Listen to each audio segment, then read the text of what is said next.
Good morning and welcome to Morning at NTV. My name is Idris Matu and this is Everyday Life. Now, back in 2012, consultations on a sugar bill began by the Ministry of Trade, which would see zoning in most of the sugar belts that we have in Uganda. That is Busoga, Boikwe, Bunyoro, in Masindi. And some farmers are coming out and saying that no, this would cause monopoly, this would cause an outrage among farmers. And in studio, I have Dr. Michael Mugabira, Coordinator, Uganda Sugar Growers Association, and David Kafuko, Sugar Technologists. Gentlemen, you are welcome to the show. Thank you. Now, I'll start with you, Mr. Michael. Tell us about the Uganda Sugar Growers Association. What do you do? And what is it about? Uganda Sugar Growers Association is mainly an association of sugarcane farmers in Uganda. It is a loose coalition. We have Soga Sugarcane Growers Association, we have Masindi Sugarcane Growers Association, there is also Gazi. Those are the big three sugar millers. But also the other small millers have come on the board. So it is those three associations that make the laws association, which is at national level, which coordinate whatever movements you're trying to do. Okay. Yes. Now, Mr. David, you are a sugar technologist. Yes. That's a fancy title. You're a man of chemistry. What does a sugar technologist do? Well, a sugar technologist is beyond a chemist, is beyond an engineer. This is a multi-person. As a sugar technologist, you look at cane from planting up to crystal sugar and the byproducts that come out of the sugar cane. Yeah. And from a curious point of view, how is sugar made? What goes on? What is the process like? The process of making sugar, sugar is made in the field. It is the farmers that make the sugar. A process called photosynthesis out there in the field. And then that sugar is brought to the millers. The job of the miller is physical, to separate sugar from that solid part. So that is the sugar cane that is separated and then they make into the small crystals? Yes. Oh, wow. Sugar which we consume is called sucrose. It has a property that it can crystallize out, and we only use that property to get it. The other sugars that don't crystallize out go out with the byproduct we call molasses, which is now used for other things in the industry. Who are some of the major millers in Uganda? Major, I don't know what you... Like the big millers that we have in Uganda, the names that shake the ground. Kakira Sugar is the biggest. It can crush a capacity of 7,000 tons a day of sugarcane. That is followed by Chinyara, which is around 4,000. Then Skol, which is about 3,500. Those are the big ones. But there are other players that have come in the field. Mayuge Sugar has come. It is crushing 3,000. There is GM, is crushing 1,500. Kamuri Sugar, 1,500. Then we have other smaller players. Kaliro, 1,500. Then the Sezibwa in Buyukwe, 300 tons a day. Ndiburunji in Ruwero is crushing 200 tons of cane. There is Hoima, Hoima Sugar, crushing 500. Then there is an upcoming one in the north, Atiak Sugar. Oh, wow. So there are quite many people who have jumped on and when you say all these numbers, they seem to be big numbers, 6,000 tons, 7,000 tons. To break it down, 1 ton, how many bags of sugar come out? It depends on the technology being applied. But on average, for every 1 ton of sugar, you expect 90 kilos. 90 kilos. 90 to 100. Kilos of sugar. And those are like 2 bags? Yeah. 2 bags of sugar. Yeah. Oh, that's a great amount. Well, just going back to you, Mr. Michael, it seems that we have a lot of sugar being produced, yeah? And the bill saying they want to zone all the millers in the sugar belt. How is this going to affect? How is it a bad thing? Yeah, we have been clear over the issue of zoning from the word go. I want to start by saying that zoning is an 18th century model. I'm not being racist, but where our colleagues, investors, especially that come from India, zoning was disbanded. They should be able to discuss how was zoning disbanded in India. Look at the So population. are you saying that the people who are proposing the zoning bill are the investors? Yeah, the millers themselves. But don't look what outside does as growers. That's what the issue. This is the problem of zoning to the growers. Zoning is purely monopoly.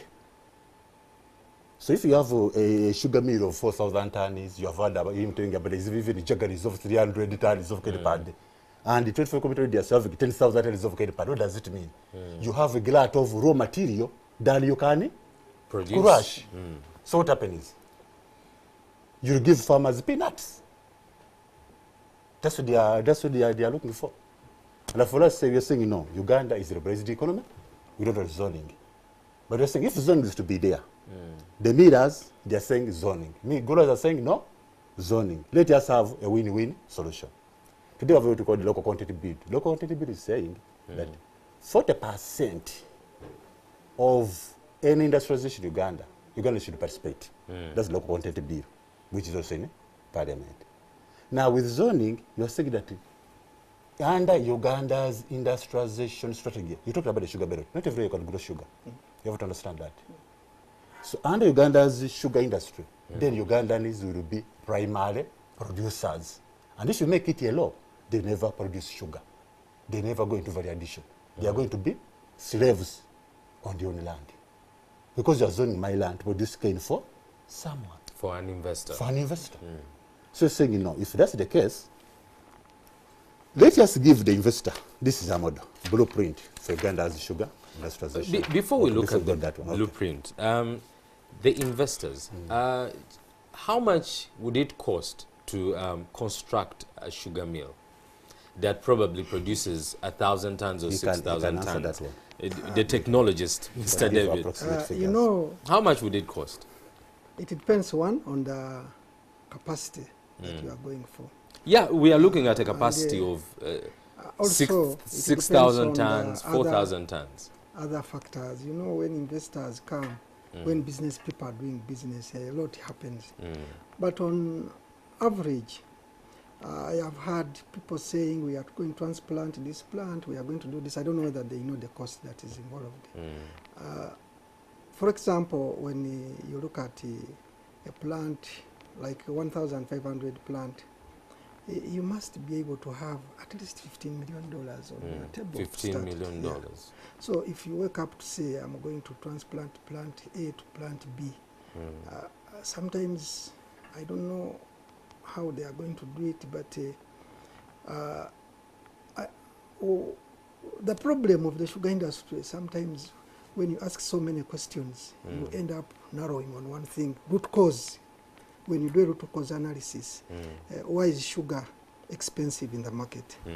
Because the factories are giving less. Why are they giving less? Because the farmers are not giving them cane. Why are not? Why are the farmers not all giving that, them cane? When you go around to find the root cause, it is policy. Until and unless there is proper policy. And as he says, if this law comes now, it should be done right. The moment it's done wrong, we are not solving a problem. This zoning policy is in the political economy, I think, of those days, where there were control of land, labor, that is it. Now these people are coming up with a modern way of controlling land and labor of people by zoning. I wouldn't agree with it. I've been in these economies where I've seen sugarcane being such a good crop. It's a strategic crop. But here we have mismanaged it. Actually, people in the sugarcane belts would be really very strong guys, economically.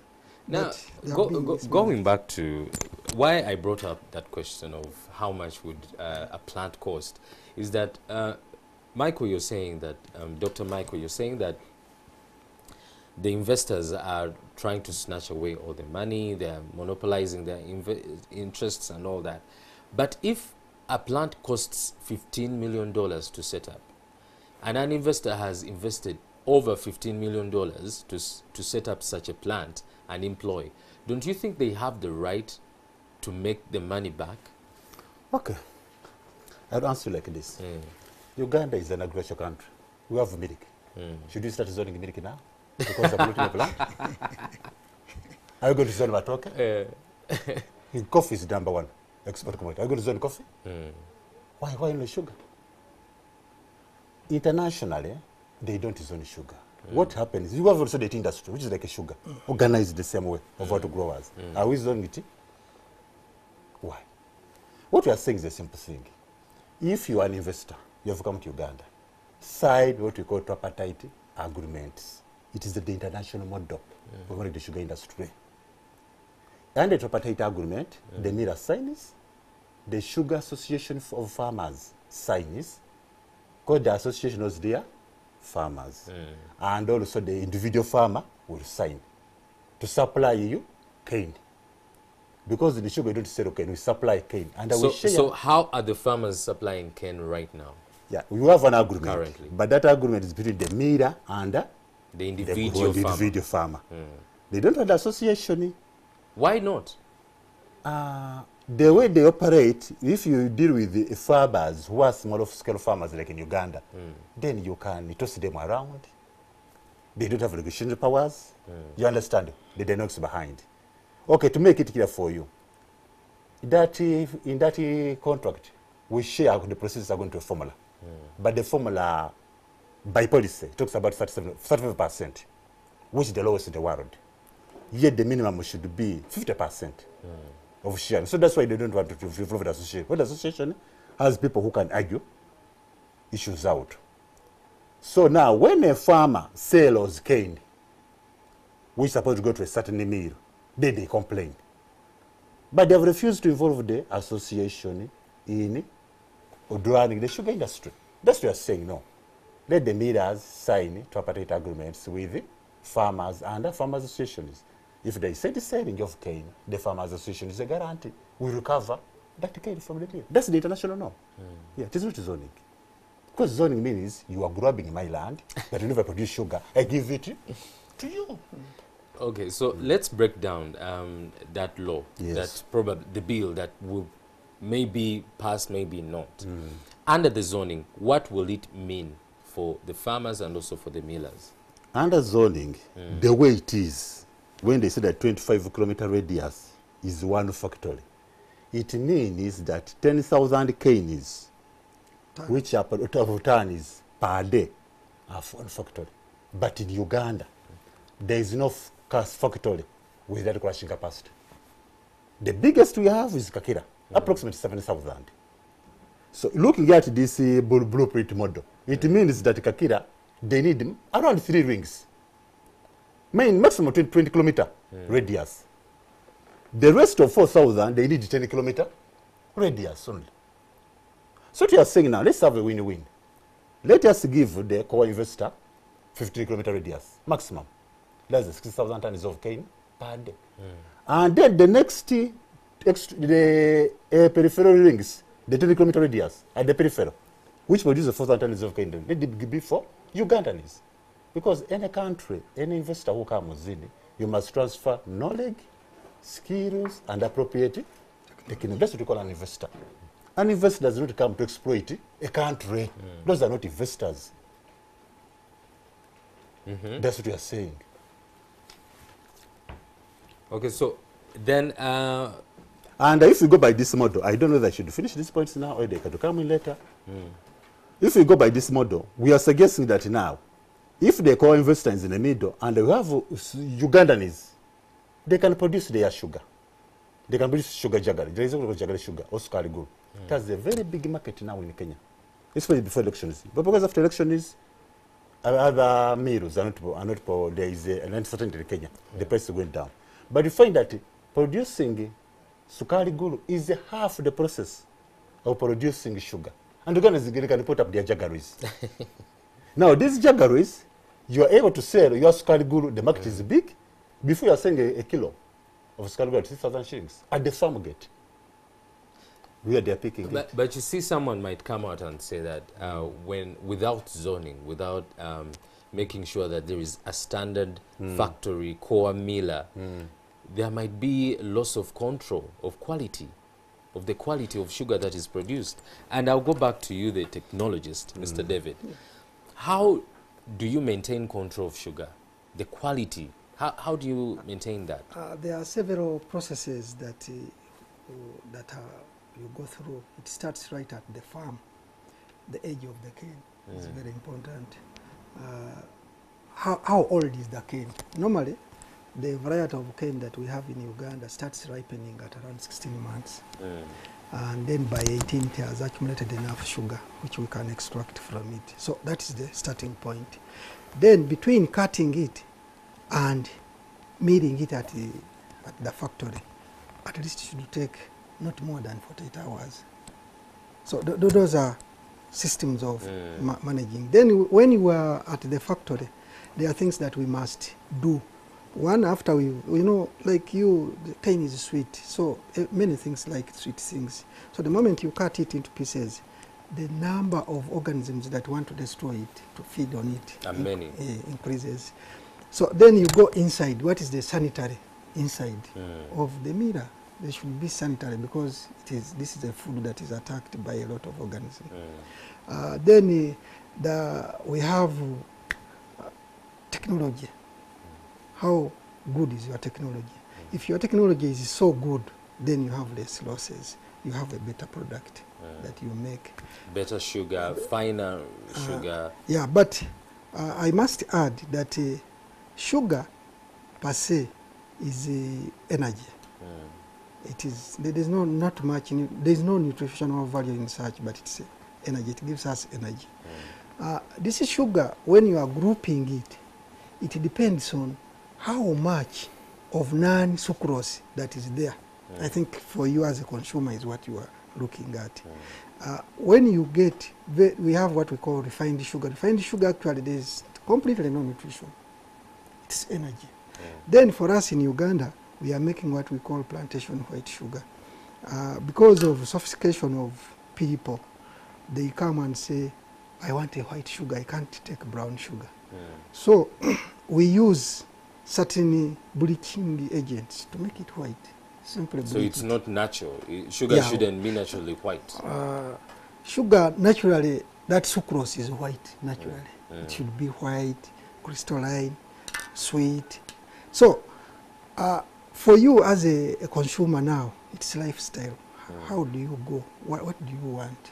Yeah, just to go back, you said the non-sucrose in sugar also determines the quality and probably the class of what I would want as a consumer. And you've mentioned all the qualities of the standards that you must ensure while you're buying sugar or while you're making sugar. Are there problems that can come out if these standards are not followed? One of the biggest problems is that you must look at your market. What does it want? Because generally quality is what the consumer wants. So we must look at that.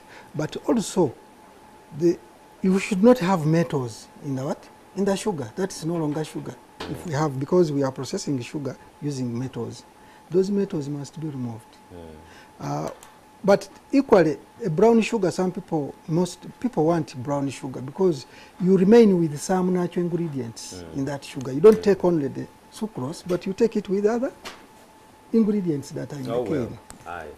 Now, if you have just joined us, we are here on Everyday Life and discussing sugar. There is a bill that has been proposed or been consulted on since 2012, and this bill will involve zoning. Now, zoning is whereby in every 25-kilometer radius, there has to be only one milling factory. And some associations, sugar associations, are coming out and saying, no, this is going to cause a lot of monopoly. This is going to cause an outcry for farmers.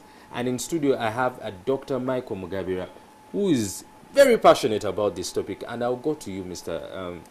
Michael. Under the bill, if it's passed, or if it's not passed, what are some of the things that you are fighting for? Okay. one of the main things you're fighting for, the first one is you want what we call shared prosperity. If you are talking about 25 prosperity for all. For all. Yes. Because you're talking about 25 kilometer radius, you are giving money to an individual family. And if it is law, this is a change a law.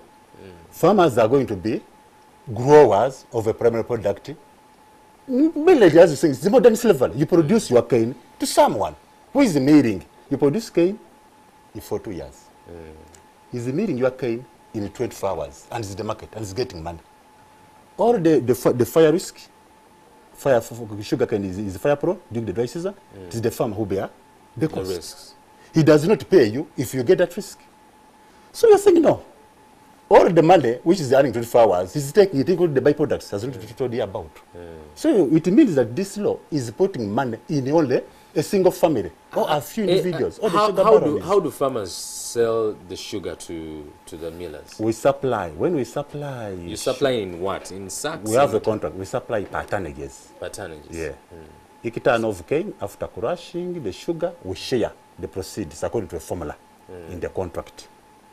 Okay. Now that formula, by there's they are saying minimum should be 50% sharing, but it's based only on the sugar.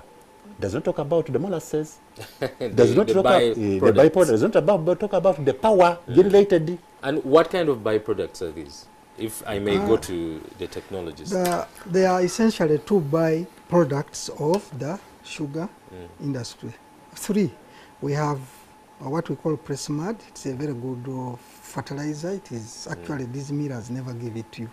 They put it back in their fields. There is what we call bagasse, that fibrous matter.